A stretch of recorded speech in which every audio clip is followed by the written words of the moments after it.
सबको जोहार, जय हिंद, वंदे मातरम। आज हम बैठे हैं दामोदर नदी का ठीक किनारा है। दामोदर नदी जिसको कभी लोग अमृत नदी के नाम से जानते थे, देव नदी कहते थे, क्योंकि करोड़ों लोगों की लगभग जानों की रक्षा करती थी ये दामोदर नदी।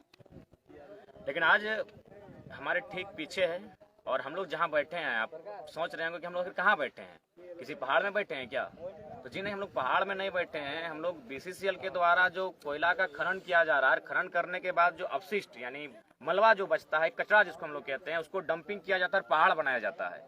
यानी पहाड़ बनाते बनाते बीसीसीएल अब दामोदर नदी तक पहुंच गई है।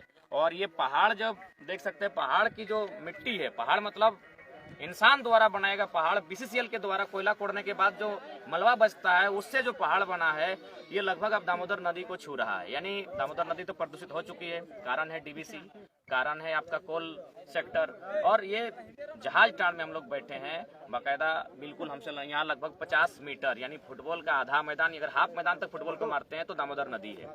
और जहाँ बैठे हैं ये बहुत बड़ी ऊंचाई जगह है। ये पारसनाथ पहाड़ नहीं है और ना ही ये कोई मैंने ललकी का पहाड़ है। ये बीसीसीएल के कोयला कोड़ने के बाद जो एकत्रित करती है, जमा करती है अपशिष्ट पदार्थ को, मलबा को, कचरा को, हम लोग वहाँ से हैं। यानी जो लोग ओविड जो भी कहते हैं, यानी कोई भी कंपनी, सबसे पहला बात, जो भी कंपनी आती है उसे के प्रदूषण का मानक होता है, मापदंड होता है, उसके अनुसार काम करना पड़ता है। और ये स्वाभाविक है, क्योंकि भारत देश के अगर संविधान की बात करें तो प्रदूषण फैलाना भी अपराध है, गैर कानूनी है। वन्य जीवों की सुरक्षा करना हमारा दायित्व है। बाकायदा भारतीय संविधान आर्टिकल 42 में इस बात का जिक्र है, वन्य जीवों का संरक्षण। तो वन का भी रक्षा करना है, वन्य जीवों की भी रक्षा करना है, और नदियों की तो नेसेसरी रक्षा करनी है। लेकिन आज अगर यही सवाल जो लोकतंत्र में बैठे हैं, चाहे देश के हुक्मरान हैं, चूंकि बीसीसीएल एक सेंट्रल योजना है, तो देख सकते हैं पीछे ये बहुत बड़ा एकड़ में जंगल भी है। यानी जो ये कचरा फैल रहा है, इससे जंगल भी बर्बाद होगा, नदी भी सामने आ गई है, नदी भी बर्बाद होगा। जब जंगल बर्बाद होगा तो जंगल के जीव भी बर्बाद होंगे। यानी वन्य संरक्षण की जो बात कही जाती है, वन्य जीवों के संरक्षण की जो बात कही जाती है, वो धज्जियां उड़ाई जा रही है।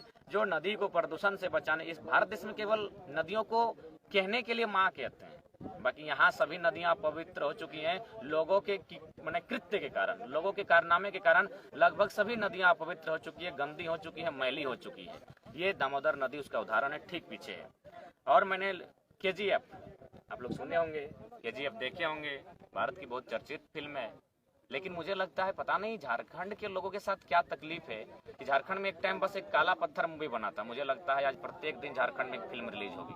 अगर आप केजीएफ को एक फिल्म मानते हैं तो उस अनुसार झारखंड में प्रत्येक दिन एक फिल्म होगी। और आज हम लोग उसी एक केजीएफ के कोयले की खदान के ऊपर बैठे हैं। बाकायदा आज किस प्रकार यहाँ लूट है। यहाँ दादा बैठे हैं, रैयत बैठे हैं। जो जमीन रजिस्ट्री नहीं किया गया, जब भी कोई कंपनी, चाहे बीसीसीएल अगर कोयला कोड़ती है, चाहे जो भी कोयला की परियोजना होती है, तो बाकायदा जमीन की रजिस्ट्री की जाती है। जमीन को या तो लीज पे लिया जाता है या फिर जो भी बहुत सारी प्रक्रियाएं हैं, यानी जमीन पर अनुमति लिया जाता है रैयत से। लेकिन ये ऐसी जगह खड़े हैं जहां लोकतंत्र में तानाशाही का परिचय है। तानाशाही का परिचय इसलिए है क्योंकि यहाँ दो बड़े नाम सामने आते हैं। अब हम लोग को नाम लेने की डर नहीं है, क्योंकि मैंने शुरू से कहा है कि मैंने युवाओं को संदेश भी दिया है कि अगर आप पॉलिटिक्स करना चाहते हैं तो सुनील महतो, कॉमरेड महेंद्र सिंह, गुरदास चटर्जी, ऐसे नेताओं की छवि होनी चाहिए जो विधायक संसद रहते भी मरने से डरे नहीं। खासकर सुनील महतो, चूंकि संसद एकमात्र है जिनका मौत हुआ है संसद रहते हुए। यहाँ नाम आता है एलबी सिंह। मैं तो परिचित नहीं हूँ, लेकिन लोग डर डर के उस नाम को ले रहे थे। मुझे डर नहीं है, डर डर के सबके जुबान से एक नाम आ रहा था, एलबी सिंह। फुल फॉर्म क्या है मैं नहीं जानता हूँ। हाँ, लाल बाबू सिंह। और एक कुंभनाथ सिंह, उनसे ना मैं मिला हूं ना जानता हूं, लेकिन यहाँ डर डर के लोग उसका नाम ले रहे थे कि उनका यहाँ एक डर का माहौल है। क्यों? लोकतंत्र बड़ा है कि एलबी सिंह बड़ा है? लॉ से लाल बाबू भी होता है, लॉ से लोकतंत्र भी होता है। तो लोकतंत्र बड़ा है कि लाल बाबू सिंह बड़ा है, इसका निर्धारण भारत की लोकतांत्रिक व्यवस्था ही करे। अगर लोकतंत्र बड़ा है तो लाल बाबू सिंह कौन होता है? यहाँ के लोगों की जमीनों पर जबरन डंपिंग करने वाला। बाकायदा जब लोग इसकी शिकायत करते हैं तो उधर से कहा जाता है अरे जो ग्रामीण जो करते हैं करने दो, हम देख लेंगे। क्योंकि उनका सुने राजनाथ सिंह जो आदरणीय केंद्र के वर्तमान में रक्षा मंत्री हैं, शायद सुने उनके रिश्तेदार लगते हैं। सबसे पहले राजनाथ सिंह एक बहुत भारत के एक बेहतर नेता हैं, लेकिन मुझे लगता है रिश्ता नाता कहीं ना कहीं आंखों में पट्टियां बांध देती है। और शायद जहाज टाण के लोगों की दर्द शायद दिल्ली तक नहीं पहुंची है या फिर राजनाथ सिंह जी तक नहीं पहुंची है, वरना एक कदावर नेता अपने रिश्तेदारों के लिए हजारों लोगों की उम्मीदों को तोड़ने का काम नहीं करते। ऐसा सुनने में आता है। ये जो एलवी सिंह जी हैं, इनके रिश्तेदार लगते हैं हमारे भारत देश के केंद्रीय रक्षा मंत्री माननीय श्री राजनाथ सिंह। तो लोग लीडर इसलिए बनते हैं क्या कि अपने रिश्ते नाते, अपने कुटुंब हितजनों की भलाई के लिए। अरे भलाई करना अच्छी बात है, वे जब मंत्री हैं, केंद्रीय मंत्री हैं, तो अपने रिश्तेदारों की भलाई करनी चाहिए, हम भी समर्थन करते हैं। लेकिन किसी का जान लेकर यहाँ पूरे गांव जहाजटार, भौड़ा, गोरखुट्टी, कई गांव आते हैं इस खनन में उससे प्रभावित होकर, कई गांव आते हैं। बाकायदा अगर उस गांव में जाएंगे, बाकायदा ये वीडियो चूंकि मैंने केंद्रीय मंत्री से निवेदन है, मैं उनसे निवेदन करूंगा यदि आपके कानों तक किसी प्रकार अगर यहाँ की आवाज़ जाती है, संभव है आने वाले दिन तो जाएगी ही, क्योंकि 2024 में जब आप हमारे यहाँ चुनाव प्रचार के लिए आएंगे तो आपके बगल में ही हम लोग की सभा होगी और बाकायदा आप तक ये संदेश जरूर देंगे। तो आप अपनी एक टीम, आपसे हमारी कोई शिकायत नहीं है, क्योंकि आप दिल्ली में हैं और दिल्ली में रहकर शायद आप जहाज टाण को नाम जानते भी नहीं होंगे, लेकिन आप अपने रिश्तेदारों को मैंने उनके इशारे पर और उनके फ़ोन कॉल पर अगर मैंने प्रशासन को कहते हैं कि वहाँ हमारे रिश्तेदार को सपोर्ट करें, तो मुझे लगता है ये गलत है। इसीलिए मेरा मानना है एक टीम आप भेजें और बाकायदा आपकी टीम अगर एक दिन जहाज टार के गांव में रहकर एक दिन बिताकर चली गई तो आपको जो करना है करिए। यहाँ सब्जियों में प्रदूषण, यहाँ के आंगन में प्रदूषण, यहाँ के दीवालों में प्रदूषण, जो कपड़ा लोग पसारते हैं उसमें प्रदूषण है। तो किस प्रकार मौत के साये में ये लोग जी रहे हैं, ये लोग मौत के साये में जी रहे हैं। इसीलिए मैंने कहा, बाकायदा राजकुमार दा के इंटरव्यू में मैंने कहा कि लोकतंत्र ने जब भारत का संविधान का निर्माण हुआ तो सबको सुरक्षा मिला, नारियों को मिला, दमितों को मिला, दलितों को मिला, शोषितों को मिला, वंचितों को मिला। लेकिन अगर नुकसान किसी का हुआ है तो रैयतों का हुआ है, किसानों का हुआ है, क्योंकि किसानों के लिए भारतीय संविधान भी आज सुरक्षा नहीं दे पा रहा है। एलवी के आगे लोकतंत्र हार रहा है। ल से लाल बाबू, ल से लोकतंत्र, और लाल बाबू के आगे, उसके पैसों के आगे, उसकी शक्तियों के आगे, उसके केंद्रीय मंत्रियों से संपर्क के आगे लोकतंत्र भी टूट रहा है, धराशायी हो रहा है, चरमरा रहा है। ये कहीं ना कहीं दुर्भाग्य का विषय है। और हमारे लोगों की थोड़ा सा कमियां भी बाकायदा, जब आप झारखंड के विस्थापितों का दर्द एक किताब है ज्योतिलाल महतो की, अगर पढ़ेंगे तो बाकायदा उन्होंने बड़ी मार्मिक शब्द कहा है। उन्होंने कहा कि हमें बख्श दीजिए। उन्होंने ज्योतिलाल महतो की किताब है झारखंड के विस्थापितों का दर्द, अगर उसको पढ़ेंगे तो उसमें उन्होंने बड़ा एक मार्मिक शब्द लिखा है कि हमें बख्श दीजिए, हमें छोड़ दीजिए, हमें जीने दीजिए, क्योंकि हम कालांतर से लड़ाई लड़ रहे हैं। आप नई लड़ाई लड़े होंगे, हमने कालांतर से लड़ाई लड़ी, अंग्रेजों से लड़ा। जब जब लोगों ने, राजाओं में महाजनों ने हमारी जमीन लूटने का प्रयास किया, हम लोग तब तब लड़ाई लड़े, और आज भी हम लड़ाई लड़ रहे हैं। आज भी शक्ति निर्मल के रूप में हमारी हत्या हो रही है, तो अब हमें बख्श दीजिए। यानी वो दुहाई दे रहे हैं, वो लड़ने की बात नहीं कह रहे उस पुस्तक में, कह रहे यार हमें वो छोड़ दो, बहुत हमें सताया, अब हमें दामोदर नदी के तट पर, स्वर्ण रेखा मयूराक्षी नदी के तट पर अपने परिवार के साथ जीवन यापन करने। बड़ी मार्मिक लाइन है, कभी समय मिले तो आप पढ़िए। तो इसलिए आज हम भी चाहते हैं, धनवान है, अच्छी बात है, आपके धन से हमें कोई नजर नहीं गड़ाए हैं, लेकिन आपने धन जो कमाया है वो जहाज टाण की इस माटी से जो कोयला उत्पन्न हुआ है उससे कमाया है। आज जहाज टाण पीछे जहाज टाण गाँव भी है, आज वह गाँव मौत के साये में जीता है, डर के साये में जीता है। तो आज अगर वास्तव में लोकतंत्र है तो मैं आज चूंकि मीडिया लोकतंत्र के माध्यम से मैं पूरे देश तक ये संदेश देना चाहूँगा, इसलिए बाकायदा मैं आज अपने लाइव में भी जुड़ा हुआ हूँ कि ये आवाज़ लोगों तक जाए कि किस प्रकार यहाँ न्याय हो रहा है। और मैं निवेदन करना चाहूँगा, क्योंकि बगल में देखें सीआईएसएफ का भी पहरा है, बगल में झारखंड पुलिस का भी पहरा है, लेकिन उनकी उपस्थिति में कल बमबारी होती है और लोग तमाशा देखते हैं। तब तो सवाल होता है कि भाई लोकतंत्र की आड़ में केवल किसानों की जमीन छीनी जाएगी? लोकतंत्र में क्या इतनी शक्ति है, कानून व्यवस्था में इतनी शक्ति है कि उसका गर्दन किसी माफिया, किसी भू माफिया, किसी कोयला माफिया, किसी दबंग के गर्दन तक जाएगा? वास्तव में अगर लोकतंत्र है और वास्तव में कानून की ढांचा है और कानून से अगर देश चलता है, जो कानून सबके लिए बराबर है, जो भारतीय संविधान आर्टिकल 14 भी बाकायदा कहता है विधि के समक्ष, कानून के सबक सभी लोग समान हैं, और वास्तव में अगर कानून सबके लिए बराबर है तो हम लोग देखना चाहेंगे कि माफियाओं की गर्दन तक हमारा कानून कैसे पहुंचता है। लोग कहते हैं कानून के हाथ बहुत लंबे होते हैं, ये कानून के हाथ कितने लंबे हैं जो माफियाओं की गर्दन तक पहुंचते हैं, हत्यारों की गर्दन तक पहुंचते हैं, और अभी फिलहाल उनकी गर्दन तक पहुंचे हैं जिन्होंने कल बमबारी किया है। प्रशासन की उपस्थिति में, सीआईएसएफ की उपस्थिति में, मजिस्ट्रेट की उपस्थिति में, थाना प्रभारी की उपस्थिति में कल बम फूटा है और ग्रामीण डर के साये में है, लेकिन बात बोलने वाला कोई नहीं। बाकायदा फिर से जानकारी देना चाहेंगे, ये जो हमारी ज़मीनें अधिग्रहण किया गया है, ये लगभग बिना रजिस्ट्री के किया गया है, बिना विस्थापित किए किया गया है, बिना मुआवजा दिए किया गया है, बिना हमें नियोजन दिए किया गया है। और कम से कम आप जो भी केंद्र की समितियां हैं, अगर इस गांव में अगर एक रात रह लेगी, एक रात भोजन कर लेगी, पानी पी लेगी, तो हम लोग आंदोलन नहीं करेंगे। हम लोग दामोदर नदी में नौका पकड़ के कहीं चल के बस जाएंगे। ये गांव हमारा है, हमारे पूर्वजों ने अपने खून पसीने से सींचा है, लेकिन आज हम लोग डर के साये में हैं। डर किसका है पता नहीं, कोई एलबी सिंह है, लाल बाबू सिंह, लोग डरते हैं उससे, डर रहे हैं लोग।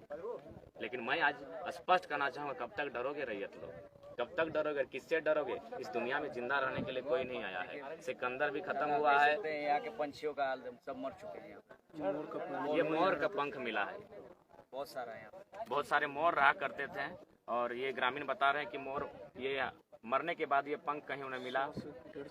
100 से 150 की संख्या में मोर समझ रहे हैं ना आप? हम लोग तो पढ़े थे कि the national bird of India आज भी है ना।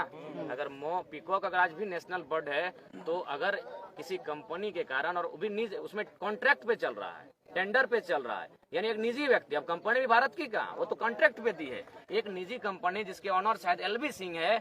अगर इतने लोगों की, इंसानों की हत्या के साथ साथ इस कंपनी के माध्यम से, प्रदूषण के माध्यम से अब नेशनल बर्ड की भी हत्या हो रही है, तो मुझे लगता है लोकतंत्र इतना कमजोर है। क्या भारत का लोकतंत्र इतना कमजोर है कि उसके ऊपर एलबी सिंह है? ये देखिए मोर का पंख मिला है।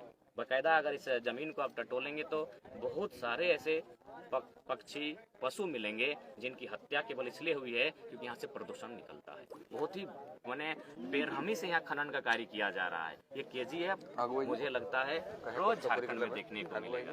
तो इसलिए मेरा मानना है, मेरा संदेश होगा, खासकर मैं अक्सर अपने जब भी मैं भाषण देता हूँ तो मैं वहाँ स्पष्ट कहता हूँ कि जो दामोदर नदी के किनारे जो लोग रहते हैं, उन्हें कम से कम हम दो, हमारे दो नहीं, हमारे 3 लोग हंसते हैं कभी कि ये टाइगर क्या बोलता है, मैं सही बोलता हूँ। आज हमारे घर में तीसरा बेटा हो चाहे तीसरी बेटी हो, उसे पैदा करना होगा, उसे अंधेरे में रखना होगा, उसे स्कूल कॉलेज की दुनिया से दूर रखना होगा, उसे एडमिट कार्ड, राशन कार्ड से उसका नाम दूर रखना होगा, उसके हाथों में हथियार देना होगा। नहीं तो मैं बहुत बुरा देख पा रहा हूँ। आज क्या कहें हम, क्या आज 1.5 सालों से हम लोग इतना दर्द देखे हैं, इतना तकलीफ देखे हैं, और निजी चंद मुट्ठी भर लोग करोड़ों कमा रहे हैं। हमें मौत में सुला के, हमें मौत की नींद सुला के चंद लोग, मुट्ठी भर लोग करोड़ों रुपया कमा रहे हैं। ये कैसा देश है, ये कैसा लोकतंत्र, ये कैसा संविधान है जहाँ हमें मुर्दा करके, हमारी जान मारकर, हमारे खेत जहाँ हम लोग बैठे हैं, और ये घसक भी रहा है, यानी हम लोग जहाँ बैठे हैं रिस्की जगह बैठे हैं, हम लोग बाकायदा रिस्की जगह बैठे हैं। यानी ये कैसा कानून है भाई कि ये जमीन हमारी है? यहाँ जबरन कोयला कोड़ने के बाद जो कचरा होता है, पत्थर, यहाँ जबरन डिंगाया गया है। डिंगाना समझते हैं ना, मैंने डंपिंग किया गया है जबरन, क्योंकि ग्रामीण संबंध उनका केंद्रीय मंत्री से ना, एलबी साहब का संबंध केंद्रीय मंत्री से, भाई कौन उनसे लड़ पाएगा? इसीलिए ग्रामीणों को हम यही कहेंगे, कानून में, प्रशासन में वो शक्ति नहीं दिखती। यदि अपने आप को बचाना है, हम भी पढ़ा लिखा छात्र हैं, संविधान की बात करते हैं, आज भी करेंगे। एक बार संविधान ही, हम लोग संविधान के ही नाते धरना पर बैठे हैं, लगातार अपनी आवाज़ को रखते हैं। डीसी का लेटर है हमारे पास एसडीओ का लेटर है, तमाम सीओ का वेरीफाई किया गया है कि ये ज़मीनें हमारी है, ये ज़मीन हमारी निजी ज़मीन है, ये किसी के बाप की ज़मीन नहीं है। लेकिन फिर भी लोकतंत्र की शक्तियों का दुरुपयोग करते हुए आज जो यहाँ तांडव हो रहा है, इस तांडव को देखने के लिए शायद कोई हुक्मरान उसकी नज़र नहीं गड़ रही है। इसलिए आज कठोर शब्दों में, मजाक में लें, हंस के उड़ा दें, या फिर जिस प्रकार इस बात को लें, हम दो, हमारे दो नहीं है, तीसरा पैदा कीजिए और तीसरा को ट्रीट कीजिए कि उसके हाथ में हथियार होगा। ये कानून की व्यवस्था आपकी नहीं है। मैं बार बार कहता हूँ, बस बीसीसीएल का full form Bharat cooking coal limited नहीं है, काहे नहीं समझ रहे हैं? बीसीसीएल का फुल फॉर्म आज भी ब्रिटिश कुकिंग कोल लिमिटेड है। ब्रिटिश से भी बुरा असर है। ब्रिटिश लोग में भी दिल था, मैं मानता हूँ, ब्रिटिश लोगों में दिल था, इनसे बेहतर दिल था। वे लोग हमें लास्ट में मारने पीटने के बाद कानून बनाते थे। ब्रिटिश लोग हमें मारने पीटने के बाद, हमें जेल में डालने के बाद, हमारे गर्दनों को काटने के बाद बाकायदा कानून बनाते थे कि इनकी जमीनों को ना छुआ जाए। लेकिन भारत सरकार ने कोई कानून नहीं बनाया, कोई विस्थापन आयोग नहीं बना, एक ढंग का विस्थापित नीति नहीं बना जो हमारे लोगों को सुरक्षित कर सके। इसलिए मैं स्पष्ट कहूँगा, अगर खून खोलता है इस दृश्य को देखकर, हमारी बातों को सुनकर, तो मुझे लगता है हम हर जगह जयराम महतो क्यों जाएगा, हर घर से निर्मल दा सुनील दा बनकर सामने आओ, हथियार उठाओ, आखिर जैसा भी पड़े अपने आप को बचाने के लिए, भारत को बचाने के लिए लाखों लोगों ने बलिदान दिया है, तो अपनी माई माटी को बचाने के लिए तुम्हें हथियार उठाना पड़े, उठा लो। तीसरा बेटा पैदा करना पड़े, तीसरी बेटी पैदा न करना पड़े, कर लो। उसके हाथों में ना एडमिट कार्ड होगा, ना राशन कार्ड में उसका नाम होगा, ना किसी स्कूल कॉलेज में उसका एडमिशन होगा। उसे बंद कमरे में रखिए और रोज इसी तरह जहाज टांड ला के देश के दर्द की दास्तां को सुनाइए कि किस प्रकार हमारे साथ अन्याय हो रहा है। एक निजी व्यक्ति को लाभ देने के लिए इतना अन्याय, हमें मौत के साये में हमें हमारा जान मारा जा रहा है। ये दुर्भाग्य है भारत के लोकतंत्र का, ये दुर्भाग्य है भारत की राजनीति का, ये दुर्भाग्य है भारत की कानूनी व्यवस्था, ये दुर्भाग्य है भारत के सर्वोच्च संविधान का, जो दुनिया का सबसे बड़ा लिखित संविधान है।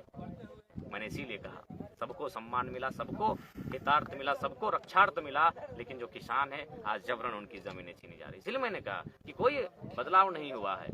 ईस्ट इंडिया कंपनी आज भी चल रही है, जिस प्रकार उस समय मनमानी होती थी आज भी हो रही है। विशेष हम लोग यहाँ आंदोलन के माध्यम से पहुँचे हैं, मुझे लगा अपनी बात को रखना चाहिए, इसीलिए मीडिया के साथ साथ अपने लाइव पेज के माध्यम से हम इस बात को रख रहे हैं और उम्मीद करते हैं इस पीड़ा का अनुभव आप जहाँ से सुन रहे हैं, आप जहाँ बैठे हैं, आप इस पीड़ा का अनुभव कर रहे हो। जोहार झारखंड, जय झारखंड।